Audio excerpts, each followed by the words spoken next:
प्रत्येक शनिवार को आप सबों को पता है कि सुरक्षित शनिवार, सेफ सैटरडे के बारे में जानकारी देनी होती है। टॉपिक है वो बाढ़ और बाढ़ से बचाव के उपाय, क्या क्या करना चाहिए उसके बारे में हम लोग बारी बारी से क्या करेंगे कि बाढ़ आने का क्या कारण है, क्यों बाढ़ आता है। जो कारण है वो हिम यानी बर्फ का पिघलना, बर्फ का पिघलना पहला कारण क्या है,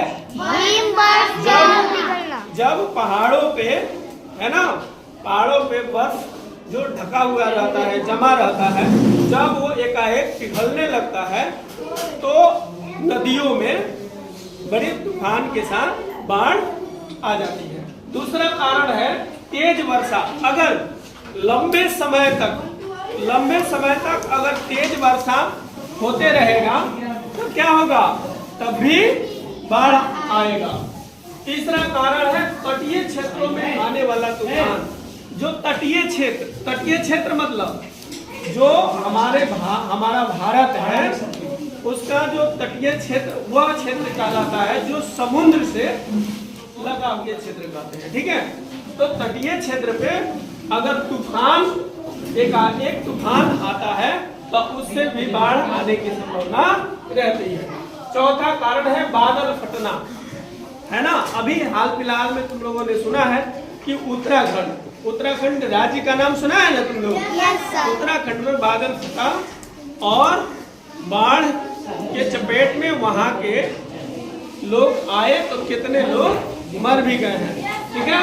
पांचवा कारण हम जानेंगे सुनामी और भूकंप अगर और सुनामी जो समुद्रों में आती है उसका भी कारण होता है बाढ़ आने का, वो भी एक कारण है। अब ये तो हम लोग जान लिए कि बाढ़ क्यों आता है, क्या क्या कारण है, और भी कारण इससे बचने के लिए हमें क्या क्या उपाय करना चाहिए उसके बारे में। बाढ़ से उपाय के पहला कारण हमने लिखा कि नदियों के किनारे तटबंध बनाना।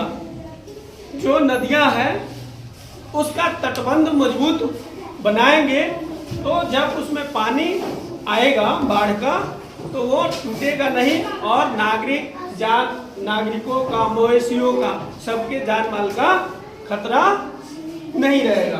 तो तटबंध का भी हम लोग निर्माण करेंगे। दूसरी बात है बांध निर्माण करना, ठीक है। ऊंचे और मजबूत बांध का निर्माण करना, ठीक है।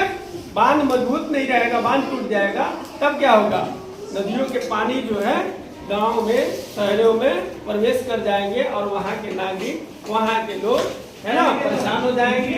पशु जो भी लोग घरेलू पशु है, गाय भैंस, वे सब भी दह के चले जाएंगे, डूब जाएंगे, बच्चे सब लोग, ठीक है।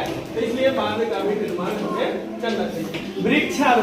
वृक्षारोपण करना क्यों जरूरी है, क्योंकि देखो जो हम तटबंध या बांध बना रहे हैं, है ना, उस बांध पे है ना, उसके किनारे किनारे हमें पेड़ लगाना चाहिए, वृक्षारोपण करना चाहिए। ऐसा क्यों, क्योंकि उसकी जो जड़ें होती हैं वो मिट्टी को आपस में जकड़ के और अच्छी तरह से मजबूती से पकड़े रहती हैं। जब बाढ़ आता है वहां तक तो मिट्टी के कटाव होने से उस पेड़ों के जो जड़ होते हैं वो उनसे बचाव करती हैं, है ना। इसलिए वृक्षारोपण बहुत जरूरी। अगला हमने लिखा सूचना तंत्र को सुदृढ़ करना।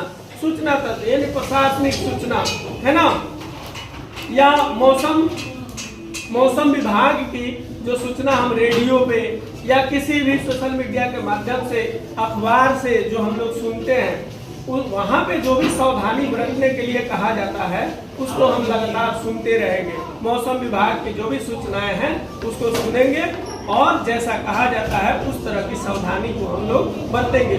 जो हमारे लोकल प्रशासन या स्टेट लेवल के प्रशासन अगर जो सूचना देती है, जो समाचार हम लोग पहुँचाती है, उन समाचारों पे अमल करेंगे, है ना, तब जाके हम बाढ़ से बचने में सक्षम होंगे। अब हमने एक तीसरा जो इसमें बनाया है बाढ़ आपातकालीन किट मतलब एक थैला तैयार रखना है ना। इस समय में जब बाढ़ आ जाए, है ना, तो हमें एक किट तैयार रखना है, एक थैला तैयार रखना है। उस थैले में जो आवश्यक चीजें हैं, ठीक है, जैसे रेडियो, समाचार सुनने के लिए कि स्थिति क्या है, आगे क्या होने वाली है, स्थिति अच्छी बनेगी कि और बुरा स्थिति बनते जाएगा, है ना, इसलिए रेडियो साथ में रखना जरूरी है। बैटरी, ताकि इसकी बैटरी डिस्चार्ज हो जाए तो बैटरी को डंडा रखना चाहिए, ताकि बाढ़ के समय में अनेकों जीव जंतु हमारे आसपास आ सकते हैं, तो उससे बचने के लिए डंडा की आवश्यकता है। या हम टेंट वोंट, तंबू प्लास्टिक वगैरह रखेंगे तो डंडा हमारे पास रहेगा, तो उसको टांग के हम समय को बिता सकते हैं। रस्सी बांधने वगैरह के लिए, है ना, चादर बिछाकर सोने वोने के लिए, मोमबत्ती उजाला के लिए, है ना, रोशनी के लिए हमें मोमबत्ती की भी आवश्यकता है। सूखा भोजन, सूखा भोजन हमने क्यों लिखा? सूखा भोजन हमने इसलिए लिखा क्योंकि जो ताजा ताजा हम लोग खाना बनाकर खाते हैं उसको हम ज्यादा देर तक सुरक्षित नहीं रख सकते, ज्यादा देर तक सुरक्षित नहीं रख सकते हैं।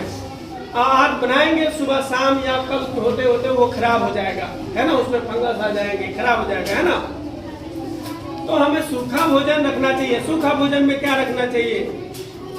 चिवड़ा, जो तुम लोग देखते हो, चिवड़ा, मीठा, बिस्किट, मिक्सचर वगैरह जो तुम लोग खाते हो, ये सब इस सबको हम लोग थोड़ा, है ना, व्यवस्थित करके उस बैग में पैक करके रखेंगे, ताकि उसको थोड़ा थोड़ा खा करके अपना जान बचा सकते हैं। इसलिए सूखा भोजन भी रखना जरूरी है। साथ में हमें छाता रखना है। बाढ़ के समय में अक्सर बारिश होते रहती है, हमको कहीं जाने आने के लिए छाता की भी आवश्यकता है। छाता रखना।